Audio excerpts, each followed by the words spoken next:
امریکی حملوں کے بعد عالمی منڈی میں خام تیل کی قیمتوں میں پھر اضافہ ریکارڈ۔ برطانوی کروڈ آئل 7% سے زائد مہنگا ہو گیا۔ برطانوی کروڈ آئل کی قیمت 78.02 ڈالر فی بیرل ہو گئی۔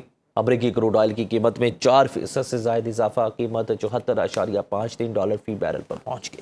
امریکہ کی جانب سے پابندیوں میں استثناء اور چھوٹ ختم کیے جانے کے بعد ایران کا 6 کروڑ 30 لاکھ بیرل خام تیل سمندر میں پھنس کر رہ گیا۔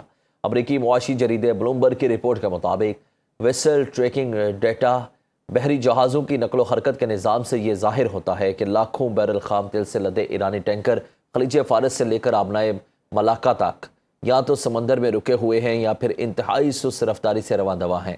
امریکی جریدے نے مزید انکشاف کیا کہ اگر خطے میں بڑھتی ہوئی موجودہ کشیدگی کے باعث امریکی بحرہ ناکہ بندی دوبارہ شروع ہوتی ہے تو ایران کا مزید تقریباً 5 کروڑ بیرل خام تیل اور دیگر ریفائنڈ پیٹرولیم مصنوعات بھی سمندر کے مختلف راستوں میں پھنس کر رہ جائیں گی۔ ایرانی پارلیمنٹ کے اسپیکر محمد باقر کالباف نے امریکہ کو سخت الفاظ میں خبردار کرتے ہوئے کہا، اگر ایران کے پاس کسی بھی قسم کا حملہ کیا گیا تو اس کا انتہائی بھرپور جواب دیا جائے گا۔ سوشل میڈیا پر جاری اپنے ایک بیان میں ایرانی اسپیکر نے واشنگٹن پر کڑی تنقید کرتے ہوئے کہا، امریکہ اب تک یہ سمجھنے میں ناکام رہا کہ دھونس، سیاسی دباؤ اور وعدہ خلافیوں کی ایک بھاری قیمت چکانی پڑتی ہے۔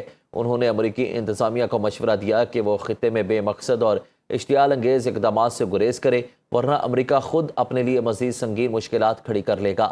آبنہ ہرمز کی صورتحال پر واضح موقف اختیار کرتے ہوئے باقر کالباف کا کہنا تھا کہ اس اہم ترین سمندری گزرگاہ میں تجارتی جہاز رانی صرف اور صرف ایران کے سیکیورٹی انتظامات کے تحت ہی ممکن ہوگی، اسے کسی بھی امریکی دھمکی کے ذریعے کنٹرول نہیں کیا جا سکتا۔ ایران نے امریکہ پر مفاہمتی یادداشت کی سنگین خلاف ورزی کا الزام عائد کرتے ہوئے دو ٹوک الفاظ میں واضح کیا کہ تہران اپنے قومی مفادات، حاکمیت اور خود مختاری کے تحفظ پر کوئی سمجھوتہ نہیں کرے گا۔ ایرانی وزارت خارجہ کے ترجمان اسماعیل بقائی نے سوشل میڈیا پر جاری ایک بیان میں کہا کہ دونوں ممالک کے درمیان طے پانے والی یادداشت کسی باہمی اعتماد پر نہیں بلکہ عہد کے بدلے عہد کے اصول پر قائم تھی۔ انہوں نے انکشاف کیا کہ امریکہ نے اس یادداشت کی شق نمبر 5 کی خلاف ورزی کرتے ہوئے آبنہ ہرمز سے بحری جہازوں کی محفوظ آمد و رفت سے متعلق ایران کے قانونی اختیار کو چیلنج کیا اور یک طرفہ اقدامات کے ساتھ ایران پر جارحانہ حملے بھی کیے۔ ترجمان نے عزم ظاہر کیا کہ اسلامی جمہوریہ ایران اپنی سالمیت اور دفاع کے لیے ہمیشہ ثابت قدم رہے گا۔ مشرق وسطیٰ میں ایک بار پھر کشیدگی بڑھنے لگی۔ پاکستان کا تمام فریقین سے اسلام آباد مفاہمتی یادداشت کے تحت وعدوں کی پاسداری کا مطالبہ۔ ترجمان دفتر خارجہ کا کہنا ہے کہ خطے میں بڑھتی ہوئی کشیدگی پر گہری تشویش ہے۔ فریقین تحمل کا مظاہرہ کریں اور ایسے کسی بھی اقدام سے گریز کریں جس سے خطے میں امن و استحکام کو مزید نقصان پہنچ سکتا ہے۔ نیا تنازع یا تصادم کسی بھی فریق کے مفاد میں نہیں۔ خطے میں پائیدار امن کے لیے مسلسل رابطہ، بات چیت اور سفارتکاری ہی واحد مؤثر راستہ ہے۔ اسلام آباد مفاہمتی یادداشت خطے اور اس سے باہر باہمی افہام و تفہیم، احترام اور مشترکہ خوشحالی کی مضبوط اور دیر پا بنیاد فراہم کرتی ہے۔ پاکستان خطے میں امن و استحکام اور سفارتی حل کے فروغ کے لیے تعمیری کردار ادا کرتا رہے گا۔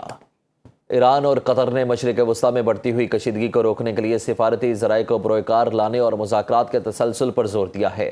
ایرانی وزیر خارجہ سید عباس عراقچی اور قطر کے وزیر اعظم اور وزیر خارجہ شیخ محمد بن عبد الرحمن ال ثانی کے درمیان ایک اہم ٹیلی فونک رابطہ ہوا جس میں خطے کی تازہ ترین صورتحال، خصوصاً آبنہ ہرمز میں حالیہ پیش رفت اور سیکیورٹی امور پر تفصیلی تبادلہ خیال کیا گیا۔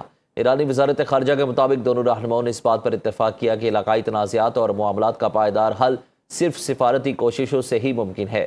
بیان میں مزید کہا گیا کہ دونوں ممالک خطے میں کشیدگی کے مزید پھیلاؤ کو روکنے کے لیے باہمی رابطوں اور قریبی تعاون کو مسلسل جاری رکھیں گے۔